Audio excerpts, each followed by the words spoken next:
তিনবারের সাবেক প্রধানমন্ত্রী আপসহীন নেত্রী দেশমাতা বেগম খালেদা জিয়া ও বিএনপির ভারপ্রাপ্ত চেয়ারম্যান জনাব তারেক রহমানের ভয় নাই, রাজপথ ছাড়ি নাই। ষড়যন্ত্র করে বিএনপিকে দাবায় রাখা যাবে না। ২২ নং ওয়ার্ড বিএনপি, হাজারীবাগ থানা, ঢাকা মহানগর দক্ষিণ। স্টাফ রিপোর্টার মোহাম্মদ রেজাউল ইসলাম শাওনের তথ্য ও ভিডিও চিত্রে বিস্তারিত। ক্যামেরায় ছিলেন ইমাম হোসেন।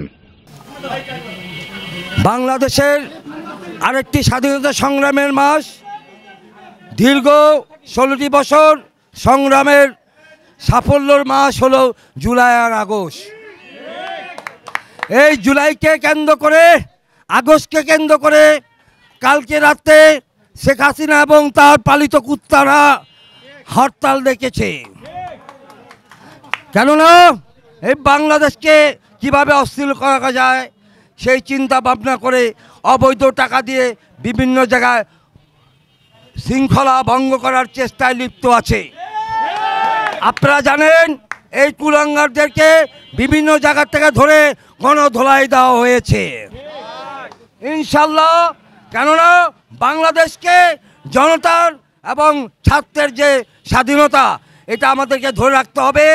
স্বাধীনতা অর্জন করা খুব কঠিন নয়, ধরে রাখাটা সবচেয়ে বড় কঠিন।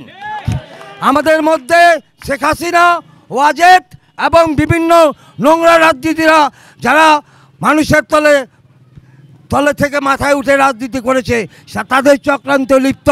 এবং আমাদের কিছু ছাত্র ভাইয়া তাদের কিছু শখ জাগছে, সেই শখ পূরণের জন্য তারাও নোংরামির মধ্যে লিপ্ত হয়ে গেছে। কেননা আপনাদের বোঝা উচিত, এই হাসিনার সরকারের অধীনে আমরা নিপীড়ন আন্দোলনের দমনের মাধ্যমে শেখ হাসিনা আমাদেরকে 16টি বছর দামিয়ে রেখেছে। বুড়ো মা বাবা কিচ্ছু দেখেন, তাদেরকে আমাদেরকে একসাথে আন্দোলন করে আমাদেরকে এই দেশকে আগিয়ে নিতে হবে। আর এই এলাকা আমরা আওয়ামী এবং যুবলীগ সন্ত্রাসী লীগের মুক্ত ঘোষণা করলাম।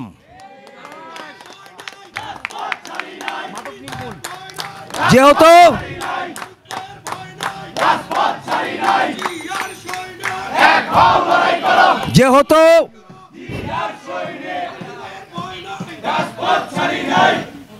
আজকের যে গভর্নমেন্ট এখন পরিচালনা করছে, সেই গভর্নমেন্টে ছাত্রলীগকে অবাঞ্ছিত এবং নিষিদ্ধ ঘোষণা করেছে। সেই ধারাবাহিকতায় গোপালগঞ্জের কুলাঙ্গারদের বলতে চাই, আপনারা সাবধান হয়ে যান। আপনাদের এলাকাগুলো আমাদের প্রচুর সমর্থন আছে। আমরা গোপালগঞ্জে থাকি না, আমরা সারা বাংলাদেশের রাজনীতি করে। গোপালগঞ্জ এলাকা সন্ত্রাসী এলাকা। এই গোপালগঞ্জকে আমরা জানি ভবিষ্যতে গোপালগঞ্জ 4-5টা টুকরো করে বিভিন্ন জায়গায় ভেঙে দেওয়া উচিত। এই গভর্নমেন্টের কাছে আমার এটা আকুল আবেদন, আপনারা সবাই সাবধানে থাকবেন। কেননা এখন থানায় থানায়, গলিতে গলিতে তারা ষড়যন্ত্র করছে। তারা কিছু নেশাখোর পোলাপান জন্ম নিয়েছে, যারা নেশা করে তাদেরকে 500-1000 টাকা দিয়ে গাড়ি পুরায়, বোম মারায়। এইগুলোতে আপনার সাবধানে থাকেন।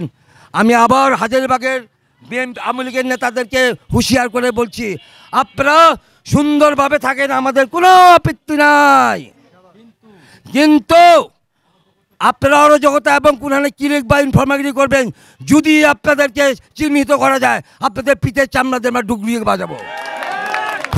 আপনারা জানেন না, আপনারা আমাদের ঘরের থেকে বের করে মা বোনের সামনে, মানুষের সামনে ল্যাংটা করে পিটিয়েছেন, রশি বেঁধে টেনেছেন, এগুলি ভুলে যান না। আমরা সুস্থ রাজনীতি করি, বিএনপি উন্নয়নের রাজনীতি করে, শৃঙ্খলার রাজনীতি করে, শান্তির রাজনীতি, উন্নয়নের রাজনীতি। এই জন্য আমরা বাংলাদেশের স্বাধীনতার জন্য, যেহেতু আমরা বাংলাদেশের সবচেয়ে বড় দল, আমাদেরকে নিয়ে সমালোচনা হবে। লালটু আর পাল্টুলে সমালোচনা হবে না, এমন লালটু পাল্টু বাংলাদেশে বহুত দল আছে। এই বাংলাদেশের গণতন্ত্র প্রতিষ্ঠা করেছে শহীদ জিয়াউর রহমান, খালেদা জিয়া। এখন আমরা তারেক জিয়ার নেতৃত্বে আছি, ইনশাল্লাহ এই দেশটাকে সুন্দর করে রাখবো। জাতির কাছে বিএনপিকে যে আপনার হেয়াপন্ন করতে গিয়েছিল, এখন দেখা গেছে জাতি এখন পরিষ্কার। সে হত্যাকারীরা বিভিন্ন ছাত্র সংগঠনের নেতার সাথে দেখা যায়, সেই হত্যাকারীরা জামাত ইসলামের নেতার সাথে দেখা যায়, এবং হাজী মোহাম্মদ সেলিমের কুলাঙ্গারদের সাথে দেখা যায়, কেননা ওরাই এই ঘটনাটা ঘটিয়েছে। নাইলে ক্যামেরা আসলো কোত্থেকে ভাই, ফুটেজ আসলো কোত্থেকে? আপনারা আগে তৈরি করে রাখছেন বিএনপিরে উল্টা পাল্টা বলবেন। এগুলি বাংলাদেশের রাজনীতি জনগণ বুঝে। বৃহৎ একটা দল 2-4টা ডান্ডা পইরা গেলে পাতা পইরা গেলে কিচ্ছু হয় না। আপনারা সাবধান হয়ে যান। বিএনপি ছোট্টখাটো দল না, বিএনপির সাথে লড়াই করতে আসেন না, বিএনপির সাথে উন্নয়নের রাজনীতি করতে আসেন। আমরা মিটফোরের ঘটনাটা তীব্র নিন্দা জানাই, কেননা এরা পরিকল্পিতভাবে কুলাঙ্গারা এই ঘটনাটা ঘটিয়েছে। বাংলাদেশের এই পর্যন্ত যত আন্দোলন হয়েছে, প্রত্যেকটা আন্দোলনে সাকসেস করে জনগণের ভূমিকা ছিল, ছাত্রদের ভূমিকা ছিল। একটা জিনিস কি, অস্থায়ী সরকার স্থায়ী সরকারের মধ্যে অনেক ডিফারেন্স আছে। কেননা অস্থায়ী সরকারে এমন কিছু করার ক্ষমতা নাই, সব কিছু করতে পারে, এই জন্য তারা ঠিকমতো চালাতে পারে না। 300 জনের গদি 30 জনে চালানো সম্ভব না। বাংলাদেশে একটা সুস্থ রাজনীতির, আপনি গণতন্ত্র এবং ভোটের রাজনীতির জন্য আমরা 16টি বছর আন্দোলন করে রাস্তাঘাটে করে এখনও রাস্তায় আছি, কেন সে আশা আমাদের এখনও পূরণ হয় নাই। কেননা যে দল ইলেকশনের মাধ্যমে রাজনীতির মধ্যে আপনার জনগণের ভোটের মাধ্যমে নির্বাচিত হবে, সেই তো জনগণের মালিক, জনগণ তাদের। এই জন্যই ওই নির্বাচিত সরকার জনগণকে নিয়ে যে কোনো মোকাবিলা করতেছে তারা প্রস্তুত থাকে এবং তারা পারে, এটা আমার আত্মবিশ্বাস। হ্যাঁ, আমি অনেকবার কারারুদ্ধ হয়েছি, কারার নির্যাতিত হয়েছি, কারাবদ্ধী ছিলাম। আইনের মাধ্যমে আমি যুদ্ধ করে বারবার জেলখানাতে বের হয়েছিলাম।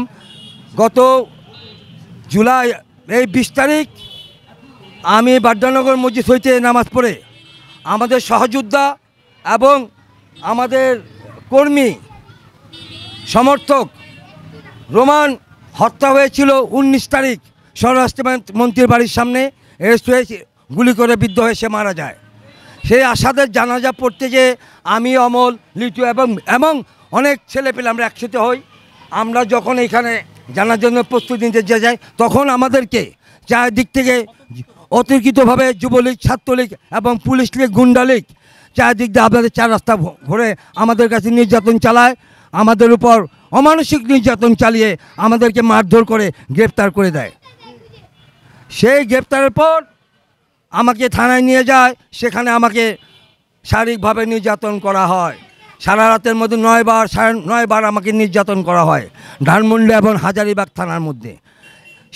সেই দিন আমাকে যখন ধরে নিয়ে যায় আমার ওয়াইফ থানায় যায় আমাকে দেখার জন্য, আমার ছোট ভাই, তখন আমার ওয়াইফকেও হাজারীবাগ থানায় 11.5 ঘন্টা অ্যারেস্ট করে রাখা হয় এবং আমার ছোটো ভাইকে আমার সাথে লকআপে ঢুকিয়ে দেওয়া হয়। এটা যে কোন রাজনীতি আমি নিজেও জানি না।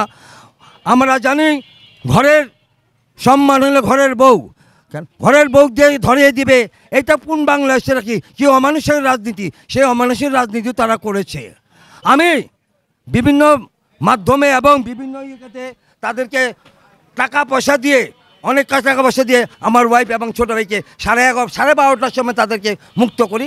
আমাকে নিয়ে ধানমন্ডি 2:30টার দিকে ধানমন্ডি থানা আবার করা হয়। আমি আইনের পক্ষে বের হয়েছিলাম, কিন্তু আল্লাহ হাসিনার উপরে গজব পড়েছে। এই গজবের মাধ্যমে আল্লাহ আমাদেরকে মুক্ত করেছে। আমরা রাত্রেবেলা 2:30টার সময় 5 তারিখ রাত্রে 2:30টার সময় মুক্ত হই এবং বাংলাদেশ স্বাধীন করে আমরা বের হই। আশা করি আপনারা এই স্বাধীনতাকে সুন্দরভাবে ধরে রাখবেন। স্বাধীনতা অর্জন করা কঠিন না, ধরে রাখা কঠিন। আমরা যদি একত্রভাবে ছাত্র জনতা এবং যারা যেগুলি দল আমরা যে রাজনীতি করে আজকে এই জায়গায় এসে সবাই যদি একত্র থাকি, ইনশাল্লাহ। খোদা হাফেজ। বাংলাদেশ জিন্দাবাদ। খালেদা জিয়া জিন্দাবাদ। তারেক জিয়া জিন্দাবাদ। জিয়া রহমান ওমর হোক। হাজারীবাগ জিন্দাবাদ। 22 নং ওয়ার্ড বিএনপি জিন্দাবাদ।